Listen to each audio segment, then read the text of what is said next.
Nós, o título da mensagem dessa noite é Cheios de toda a plenitude de Deus.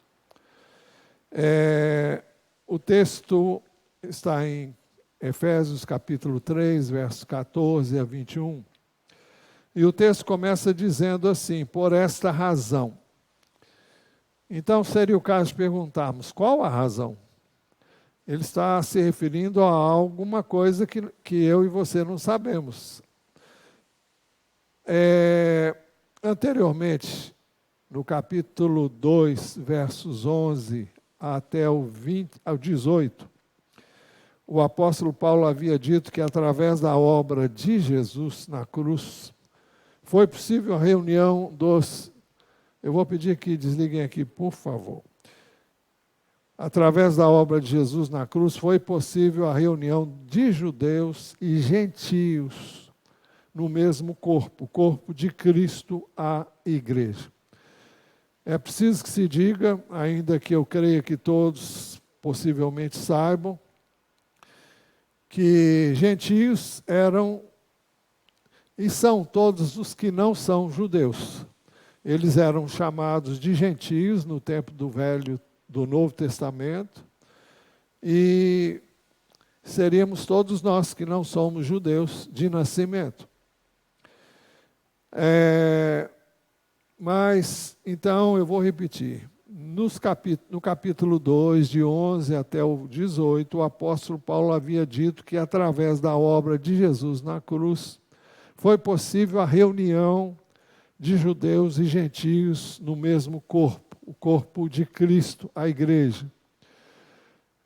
Isso pode parecer uma coisa simples, mas os judeus sempre tiveram dificuldade de aceitar os gentios, porque eles eram idólatras, tinham costumes totalmente opostos aos que eram os estabelecidos pela palavra de Deus, e por isso havia uma dificuldade muito grande de relacionamento entre eles. Não está em nós discutir nada quanto a isso, é um fato, mas o que o texto abordou, ao qual eu me referi agora, é que justamente através de Cristo essa união foi possível. Colocar debaixo do mesmo teto, no mesmo lugar, com o mesmo propósito, tanto judeus como não judeus. E a conclusão nós a encontramos nos versos 19 a 22 do capítulo 2. Assim vocês não são mais estrangeiros e peregrinos, mas concidadãos dos santos e membros da família de Deus, edificados sobre o fundamento dos apóstolos e profetas, sendo Ele mesmo, Cristo Jesus, a pedra angular. Nele, todo edifício bem ajustado cresce para ser um santuário dedicado ao Senhor. Nele também vocês estão sendo edificados, junto com os outros, para serem morada de Deus no Espírito.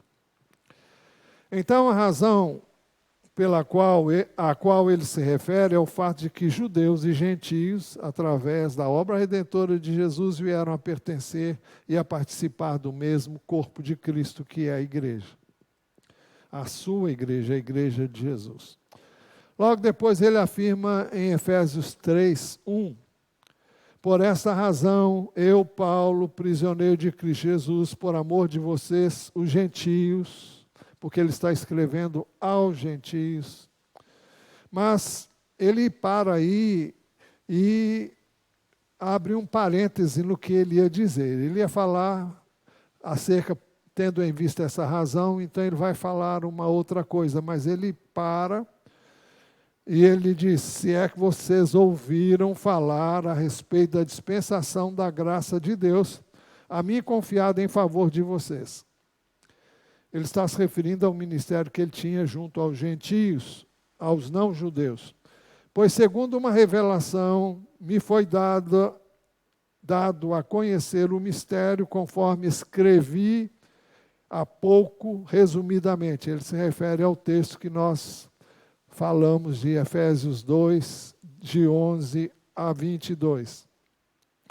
Ao lerem o que escrevi, poderão entender a minha compreensão do mistério de Cristo, o qual em outras gerações não foi dado a conhecer aos filhos dos homens, como agora foi revelado aos seus santos apóstolos e profetas pelo Espírito, uma referência ao Espírito de Deus.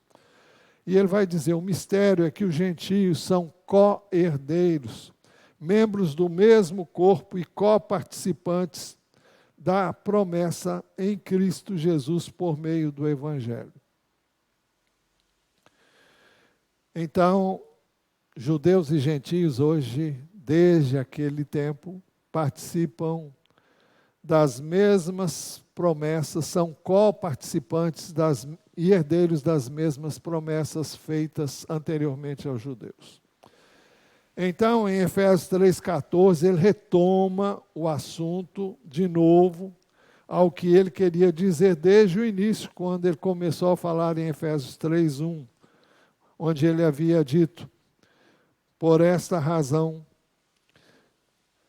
Então, ele vai explicar, por esta razão, ele orava de joelhos diante do Pai na condição de membro da família de Deus.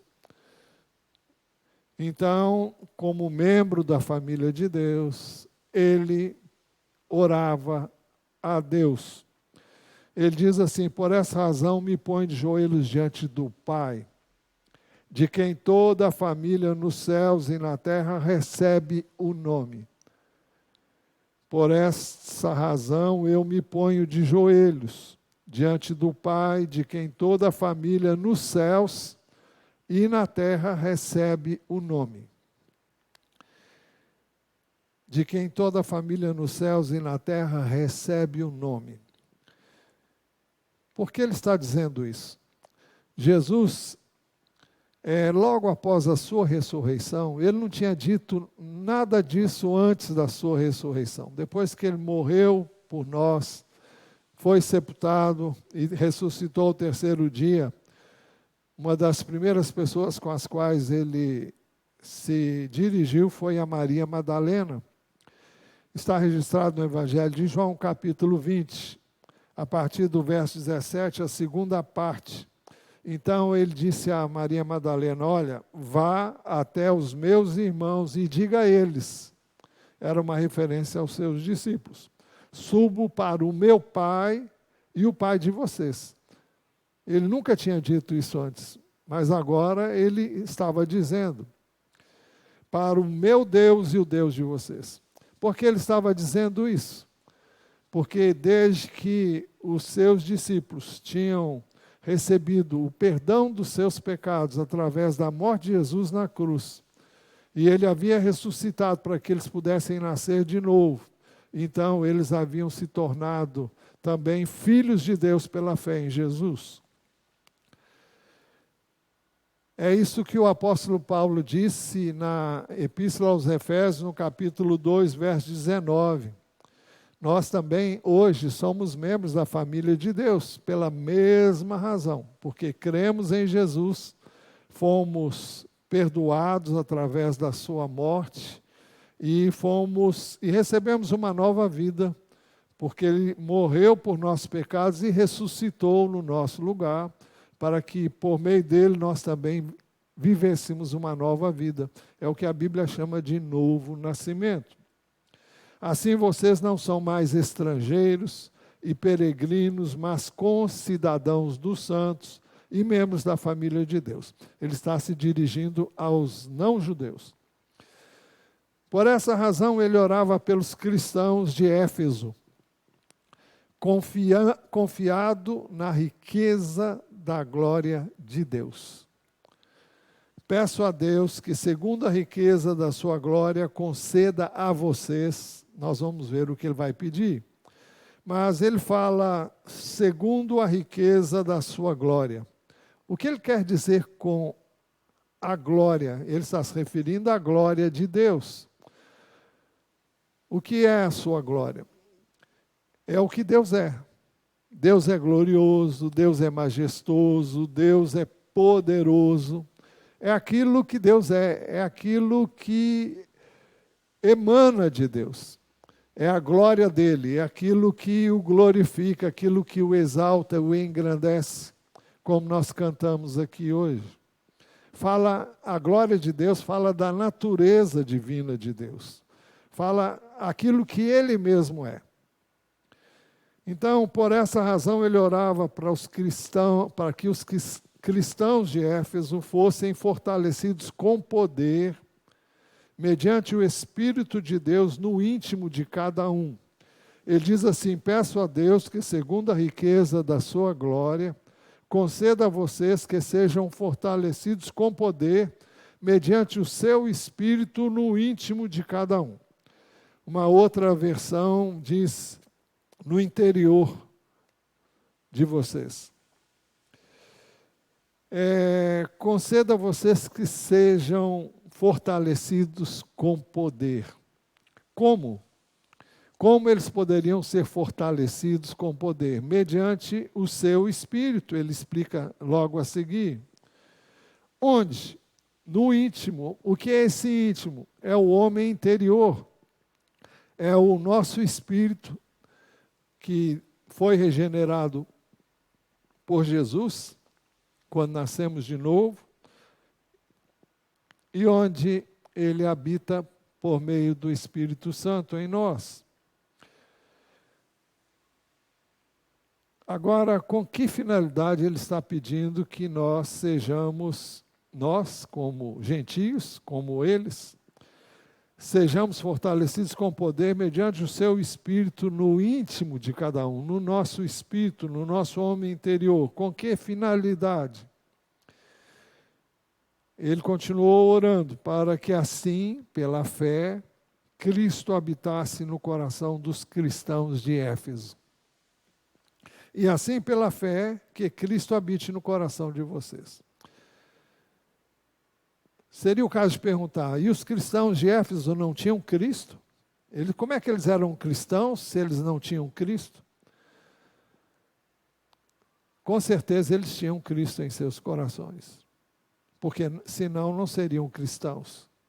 Cristão não é aquele que se associa a uma igreja, que se liga a uma igreja, que frequenta uma igreja, que participa dos cultos ou da sua liturgia. Isso não faz da pessoa um cristão.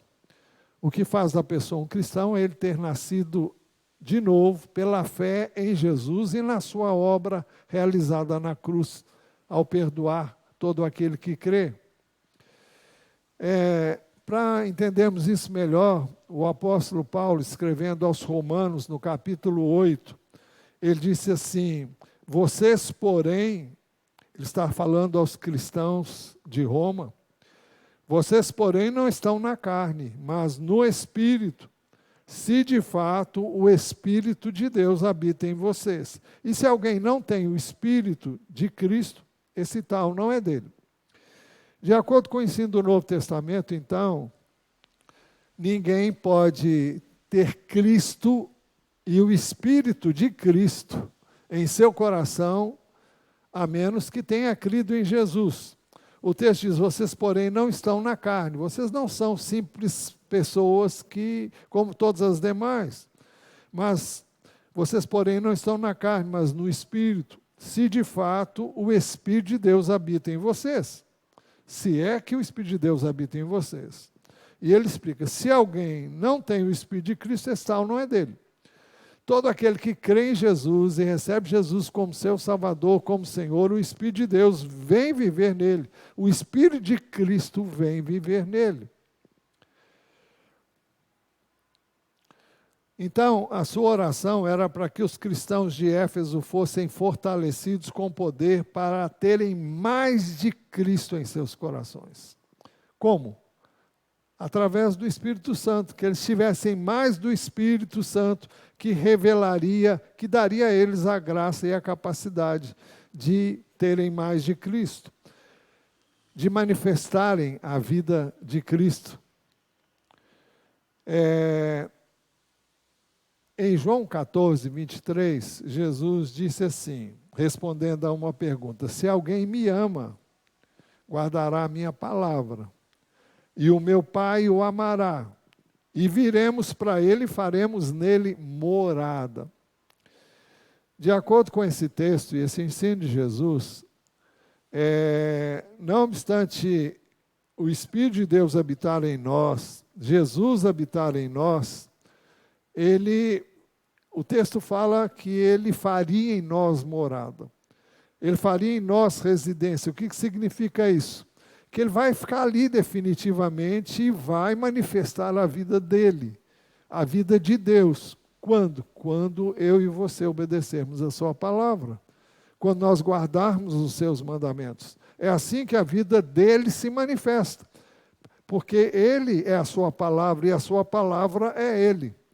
Ele age de acordo com a sua palavra. E quando nós vivemos a palavra de Deus, é ele vivendo em nós. E ninguém pode viver a palavra de Deus senão pelo Espírito de Deus. Senão pelo poder que nos é dado quando cremos em Jesus. Mas ele orava para que os cristãos de Éfeso estivessem enraizados e alicerçados em amor. Estando vocês enraizados e alicerçados em amor. Ele está falando de algo mais, um aprofundamento. Eu e você não podemos nos contentar com simplesmente termos em uma determinada ocasião recebido Cristo como nosso Salvador e Senhor. Há algo mais. Deus tem mais para nos dar. Mais de si mesmo, através da vida do seu Filho em nós, que é a vida que nos é dada por Ele quando cremos nele. Em 1 João, capítulo 2, versículos 5 e 6, o apóstolo diz assim: mas quem guarda a sua palavra, nele verdadeiramente tem sido aperfeiçoado o amor de Deus. Nisso sabemos que estamos nele. Quem diz que permanece nele, esse deve andar assim como ele andou. Seria o caso de perguntar, como é que é andar como Jesus andou? Jesus deixou muito claro que o seu mandamento era que nós nos amássemos uns aos outros. Você não pode amar uns aos outros, a menos que você tenha em si o amor de Deus. O amor de Deus nos é dado quando nós cremos em Jesus e recebemos esse amor gratuitamente. Então Deus nos acolhe, Deus nos recebe de forma gratuita, não porque tenhamos méritos, mas porque cremos no seu Filho. Bem, e Jesus viveu em amor. Foi esse o ensino dele. E os mandamentos de Jesus, aos quais ele se refere, é o que nós amemos primeiro a Deus. Ele disse que o primeiro mandamento mais importante era: ouve, ó Israel, o Senhor nosso Deus é o único Senhor. Ame o Senhor seu Deus com todo o seu coração, com toda a sua alma, com toda a sua força e com todo o seu entendimento. O segundo é: ame o seu próximo como você ama a si mesmo. Bem, mas ele orava para que os cristãos de Éfeso, com todos os demais cristãos, pudessem compreender e conhecer o amor de Cristo que excede todo entendimento. Ele diz assim: e isto para que com todos os santos, é uma referência a todos os demais cristãos, vocês possam compreender qual é a largura, o comprimento, a altura e a profundidade, e conhecer o amor de Cristo que excede todo o entendimento. Ele está falando para cristãos, e ele está orando para que nós possamos compreender muito mais do amor de Deus do que nós temos compreendido. Ele é muito maior do que nós podemos sequer imaginar em princípio. Então ele fala aqui de largura, compreender qual é a largura e o comprimento, a altura e a profundidade. Eu estava pensando nessa ilustração de duas formas. Primeira delas seria uma cruz, mas uma cruz no chão, uma cruz deitada, vamos assim dizer. E nós temos que entender que Jesus, ele primeiro foi crucificado deitado. Deitaram-no sobre a cruz, os pregos foram nele colocados quando ele estava deitado sobre a cruz. E depois, para o suplício maior do Senhor, a cruz foi erguida. Os irmãos, imaginem você crucificado, deitado. Quando você levanta a cruz, todo o peso desce ali. E a dor nem tem como mensurar. Nenhum de nós pode mensurar. Nenhum de nós sabe a dor que Jesus viveu e suportou por nós. Mas, então, a cruz deitada, ela aponta para...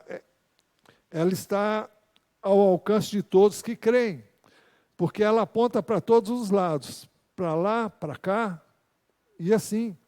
O braço, imagine uma cruz deitada, ela abrange todas as pessoas, e o propósito é que a morte de Cristo na cruz foi para que todos possam crer. Mas temos que pensar também na cruz levantada. E a cruz, bom, no primeiro caso fala da largura, do comprimento, de toda a extensão da obra redentora de Jesus na cruz. Mas a cruz levantada, ela fala do que Jesus fez na cruz por nós, nos possibilitou o nosso relacionamento com Deus, possibilitou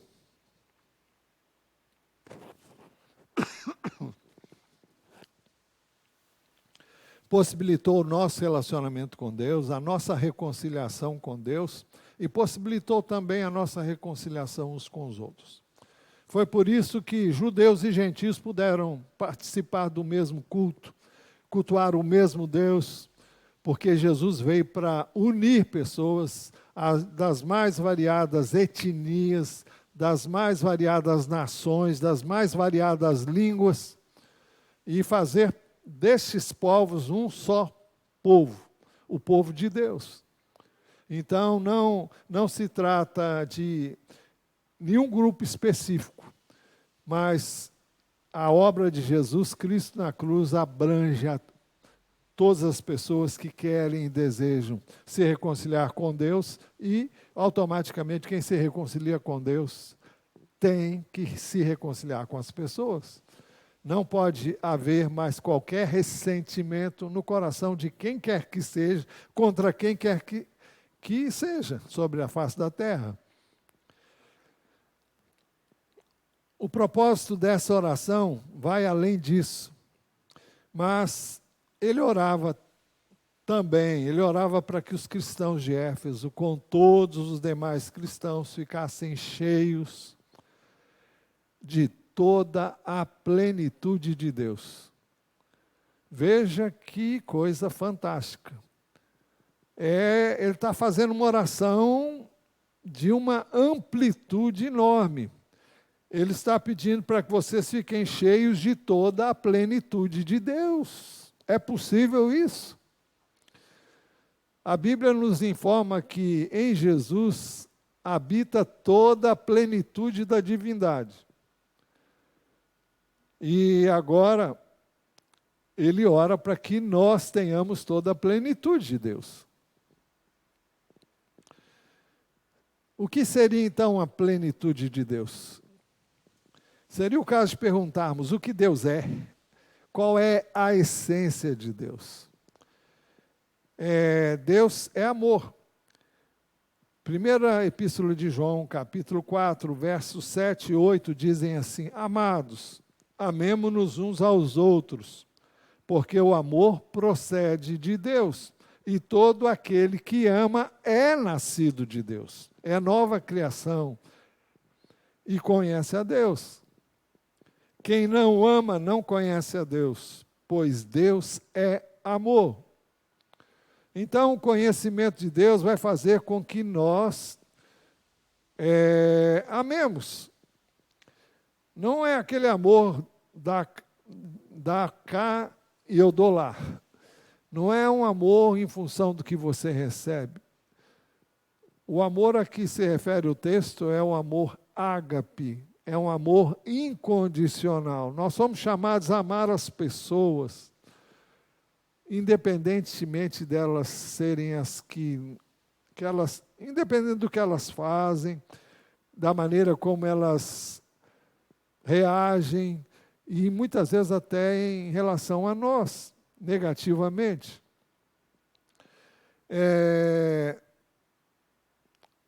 Há um mandamento aqui, nós devemos amar, por quê? Porque Deus é amor. Se nós queremos ser cheios de toda a plenitude de Deus, o amor dele deve estar inundando a nossa vida. Porque o texto diz, amado, amemos uns aos outros, porque o amor procede de Deus. E todo aquele que ama é nascido de Deus e conhece a Deus. Quem não ama não conhece a Deus. Por quê? Porque Deus é amor. Simples assim. Deus é amor. Como Deus manifestou o seu amor por nós? O mesmo texto continua dizendo, nisto manifestou o amor de Deus em nós. Eu estou lendo 1 João 4, agora 9 a 12. Nisso se manifestou o amor de Deus em nós, em haver Deus enviado o seu Filho unigênito ao mundo para vivermos por meio dele. Esse é um texto que eu tenho amado de uma maneira incrível, porque ele tira toda e qualquer pretensão nossa de querermos viver, vamos assim dizer, fazer uma médiazinha com Deus. Ele não planejou que você vivesse por você. Ele veio para viver a vida dele em você. Então, Jesus veio, morreu por você, por mim, para que nós vivêssemos por meio dele. Não é o nosso esforço, não é o nosso empenho, é uma entrega, é uma renúncia daquilo que eu e você somos. Então, à medida em que nós conhecemos o que somos, nós vamos amar cada vez mais aquilo que Jesus é e manifestou. Nele habita toda a plenitude da divindade. E é isso que ele deseja, Deus deseja. Paulo está orando, pedindo que nós sejamos assim, tenhamos toda a plenitude de Deus. Ele disse nisso, verso 10, nisto consiste o amor, não em que nós tenhamos amado a Deus, mas em que Ele nos amou e enviou o Seu Filho como propiciação pelos nossos pecados. Aquele que morreu pelos nossos pecados para que pudéssemos ser aceitos por Deus, não porque merecêssemos, mas porque Jesus levou sobre Ele os nossos pecados. Ele pagou a nossa dívida, Ele nos redimiu, Ele nos comprou para Deus. Então ele diz, verso 11, amados, se Deus nos amou de tal maneira, nós também devemos amar uns aos outros. Nós recebemos gratuitamente, nós devemos dar gratuitamente. Ele disse assim ainda, nunca ninguém viu a Deus.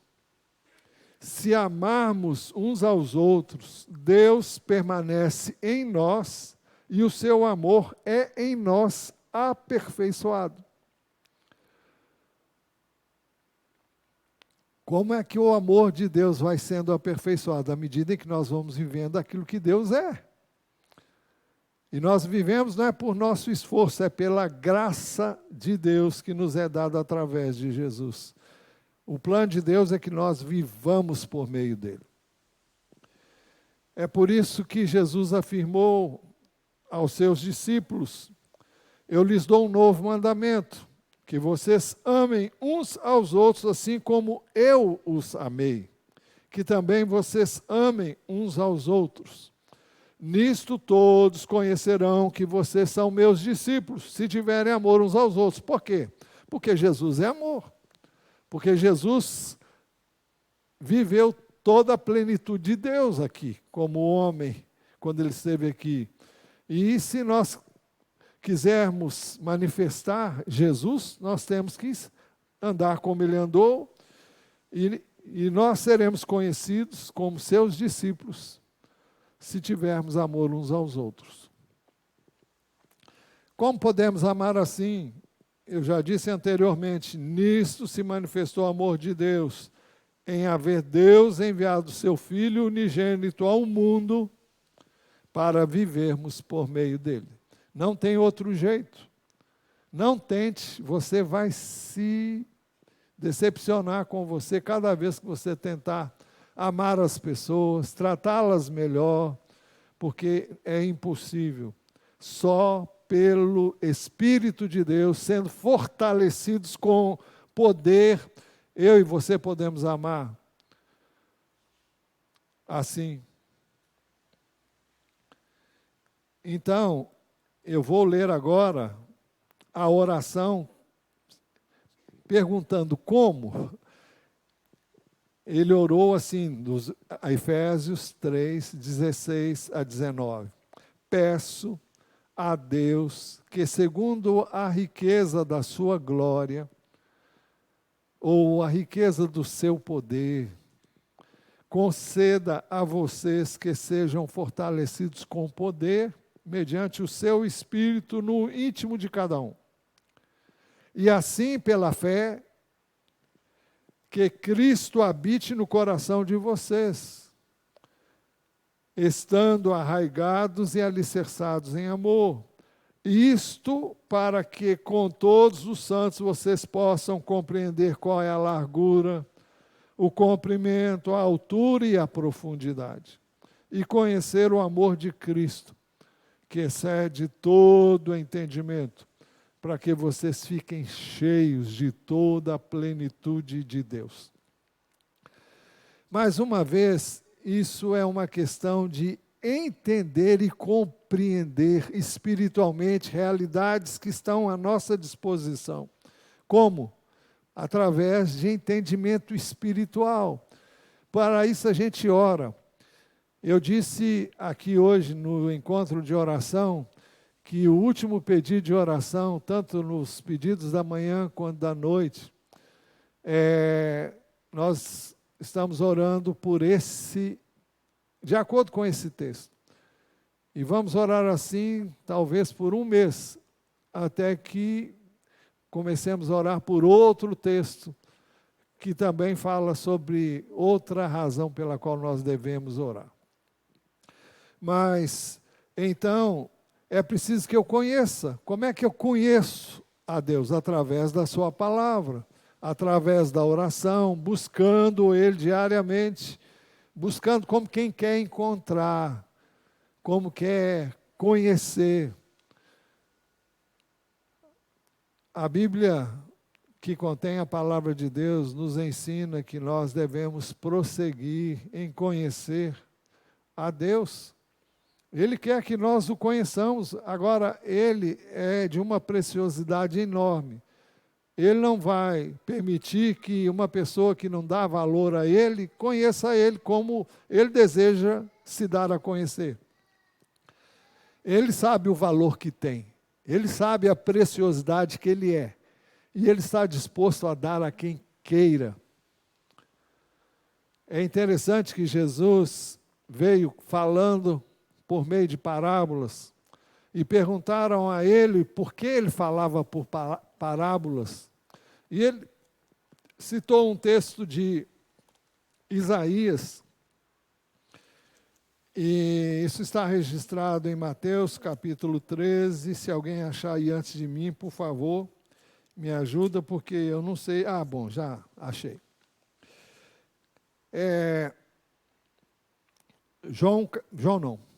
Mateus capítulo 13, versículos 10 em diante.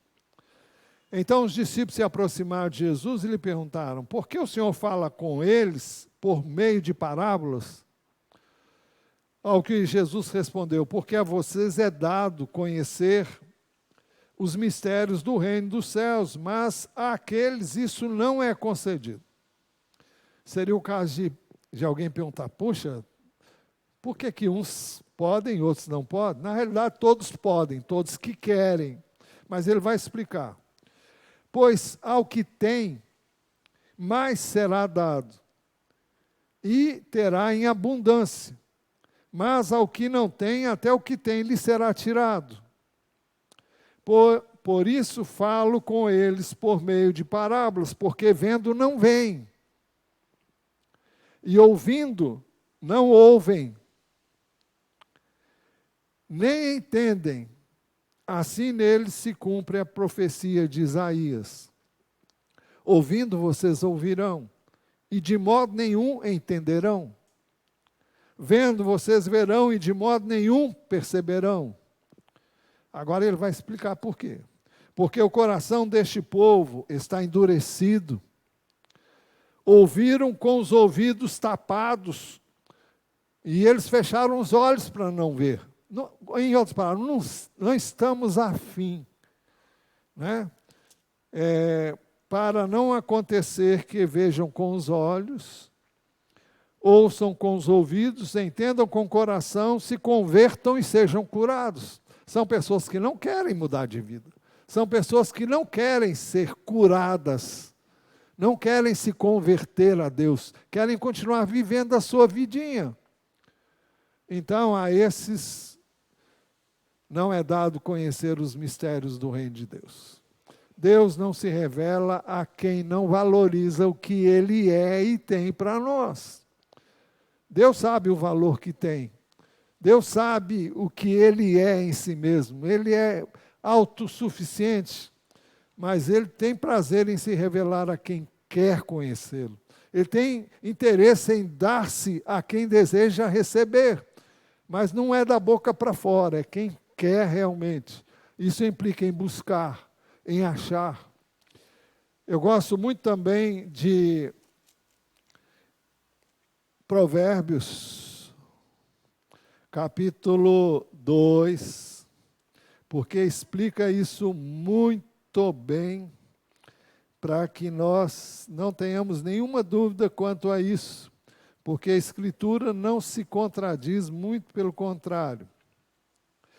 Ele diz assim: meu filho, se você aceitar as minhas palavras e guardar no coração os meus mandamentos, se você der ouvidos à sabedoria e inclinar o seu coração ao entendimento, sim, se você pedir inteligência e gritar por entendimento, e buscar a sabedoria como a prata, e a procurar como se procuram tesouros escondidos, então você entenderá o temor do Senhor e achará o conhecimento de Deus, porque o Senhor dá a sabedoria, e da sua boca vem o conhecimento e a inteligência.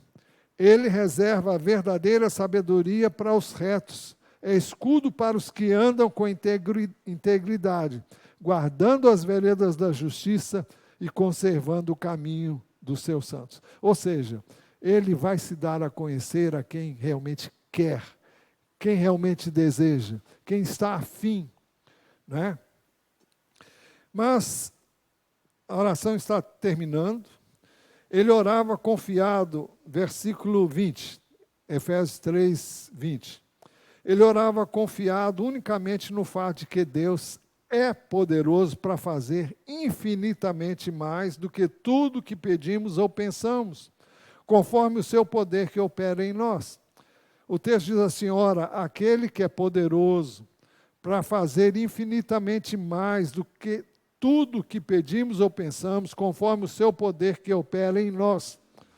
Então, ele está afirmando que Deus pode fazer muito mais do que eu e você podemos pensar ou imaginar.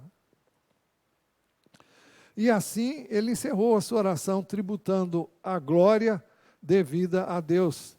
Ele disse: a Ele seja a glória na igreja, e em Cristo Jesus, por todas as gerações e para todo sempre. Amém. Você pode dizer amém também? Amém.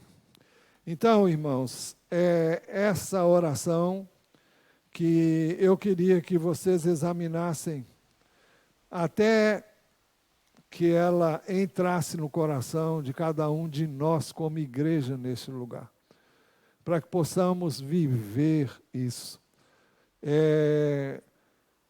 Não é uma coisa que eu e você possamos fazer sem Ele. Jesus disse, sem mim vocês não podem fazer nada. Então, eu preciso dele, você precisa dele, e ele se dará a conhecer a quem quer encontrá-lo. Amém? Feche os seus olhos e fale com Deus o que você quer dele. Deus, em nome de Jesus, colocamos diante de Ti as nossas vidas.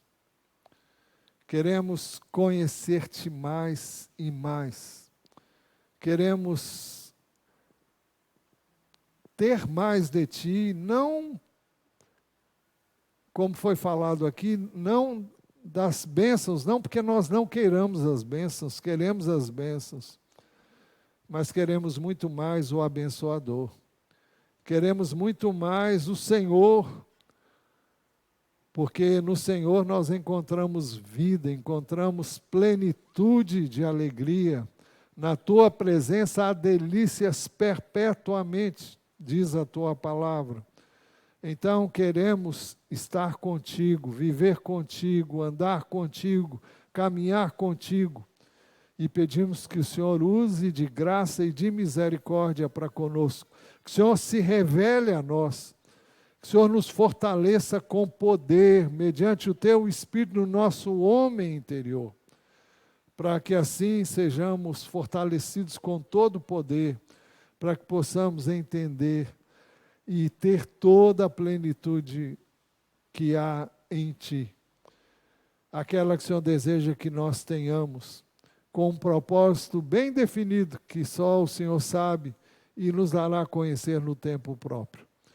Então recebe a nossa gratidão, ouve a nossa oração e ajuda-nos a desejar ardentemente ter aquilo que o Senhor deseja nos dar.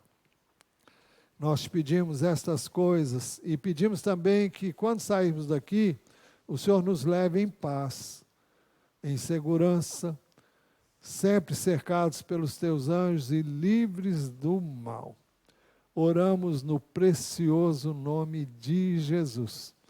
E agora que a graça de nosso Senhor Jesus Cristo, o amor de Deus, o Pai, a comunhão e as consolações do Santo Espírito de Deus sejam sobre todos nós, agora e para todo o sempre. Amém. Vamos ficar em pé e vamos cantar.